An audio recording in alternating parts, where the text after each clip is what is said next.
Of all the products I've reviewed on this channel over the years, few have been as game-changing for my workflow as the H&Y Revoring. So when I heard that there was going to be a Mark II, I felt some feelings. Firstly, giddy.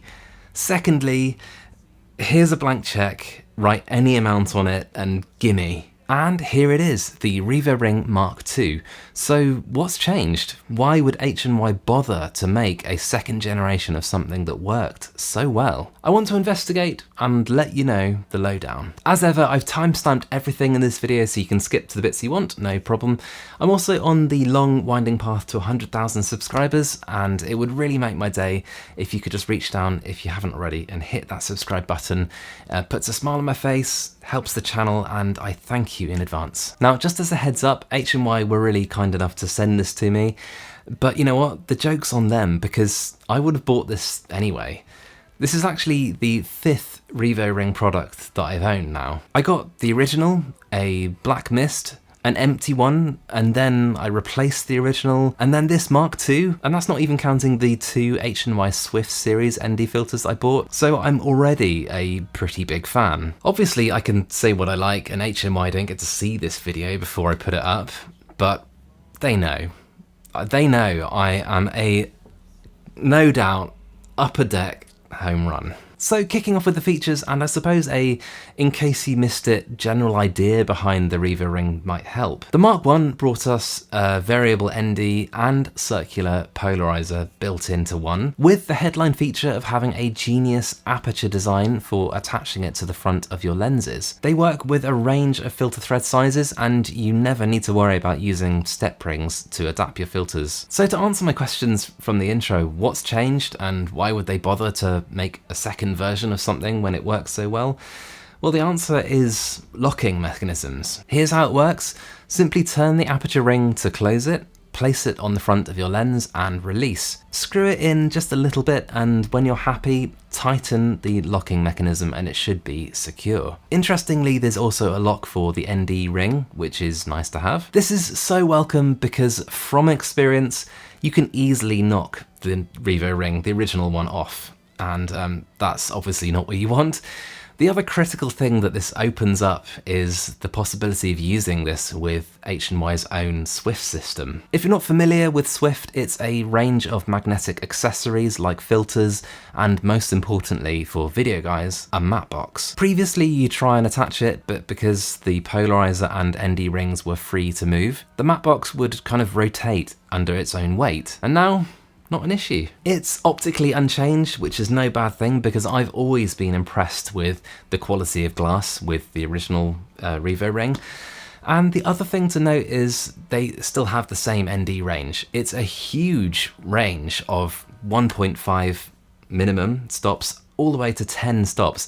And that is a big exposure range to work with, and actually I think is a really underrated feature on this Revoring. Next, on to build quality, and I've had one of the original Revorings break on me, and it was my fault. I mean, who'd have thought that dropping a Revoring from waist height onto a stone floor would be bad for it? Weird, right? I no longer have to worry about this, of course, thanks to the locking mechanism. As for the overall build quality, on the face of things look pretty similar. The same materials and general aperture design, yet it feels better, and I can't figure out what's different. You might think it's a case of comparing a new Revoring to one with wear and tear, but that's not the case at all. My Mark I version is new. I got it just a couple of weeks ago and it's had no use. So there is a difference.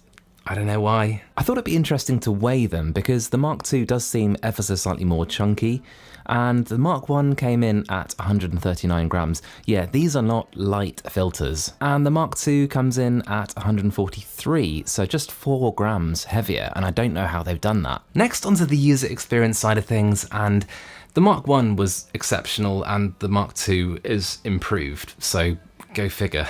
What this has done really is it's made the decision to kind of upgrade cameras from ones that don't have built-in ND filters to ones that do a much more difficult decision for people. The one thing I'll say is after a few years now of using the Revoring every day, It's on the heavier side for an ND filter, I would say. We're not talking about tons of weight or anything, but it's the kind of thing that it all adds up. Do you know what I mean? In terms of workflow differences, I would say you are spending a touch longer with the Mark II because, you know, you're using the locking mechanism, although you don't have to, bear that in mind. For the peace of mind that it brings you, it's well worth it. But overall, the Mark II fixes all of my workflow negatives from the Mark I.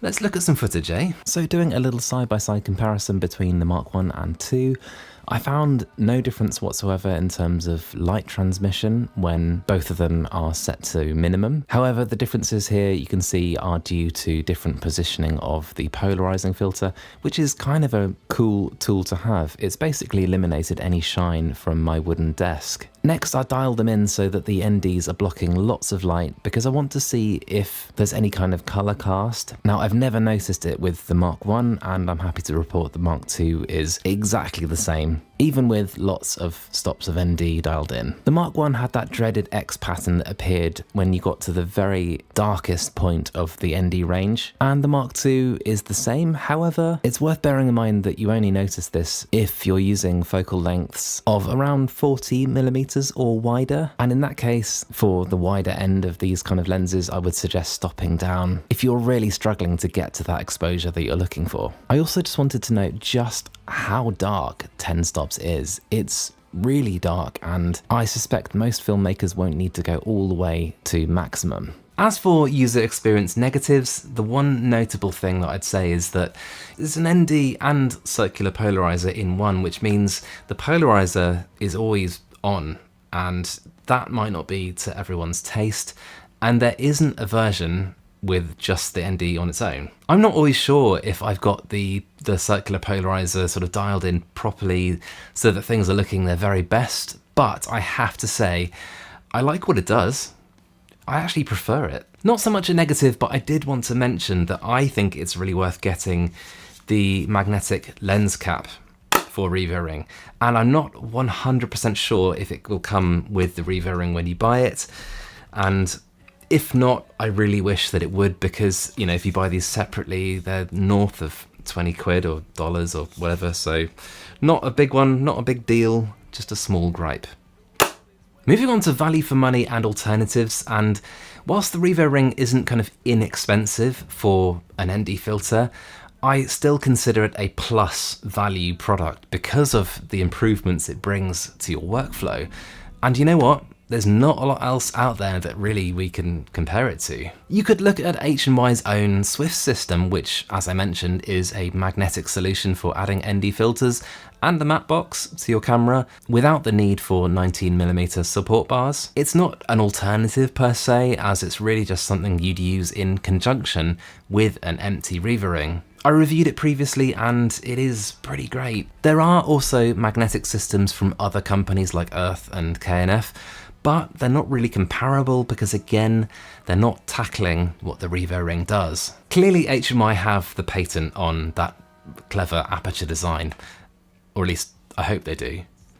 But really what that means is that it's hard to compare it to anything else. It's not cheap, I would say. It's kind of on par with the Polar Pro Peter McKinnon ND filter, but it has a host of benefits over that, in my opinion. Not least the fact that the Peter McKinnon ND is only 2 stops to 5, so, you know, there's that, and of course the Revo Ring is 1.5 to 10, so big difference there. And then there's the workflow side of things. You don't need step rings and that whole side of it. So for me, I would say this is the right side of fair value.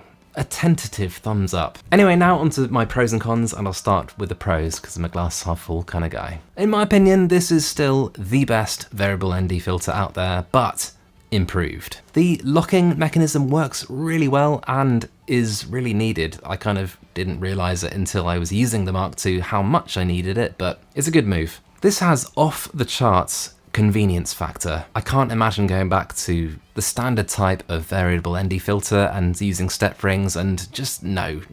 It has a great ND range, this can't be underrated. And of course it has a circular polarizing filter included, and yes, it's always on, but I love it. I love what this does to the look of my footage. And then the cons, and it's still heavy-ish for an ND filter. It has a high-ish price, but I would argue worth every penny for the workflow improvements. The circular polarizing filter might not be for everyone. I wonder whether H&Y would consider bringing out a lightweight version without the circular polarizer and at a lower cost. That would be amazing. Finally, to my opinion, and the Mark 1 was my favourite ND filter, and the Mark 2 is better. And I don't really know what else to say other than that.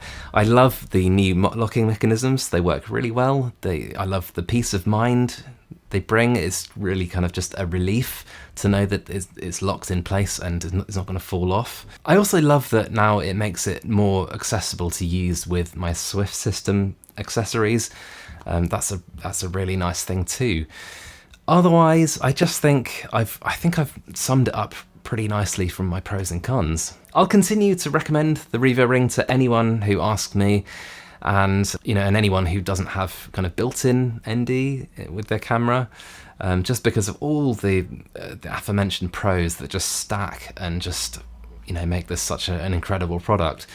It's a no-brainer, guys. Anyway, that's it for now. I just hope you found this video interesting and helpful.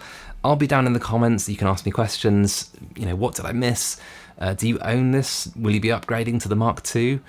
Definitely let me know, I'm down there. I've now made hundreds of videos about videography and audio, of which the algorithm has chosen this video for you to watch next, and the one below is my most recent upload. Until next time, let's help each other out and shoot a better video.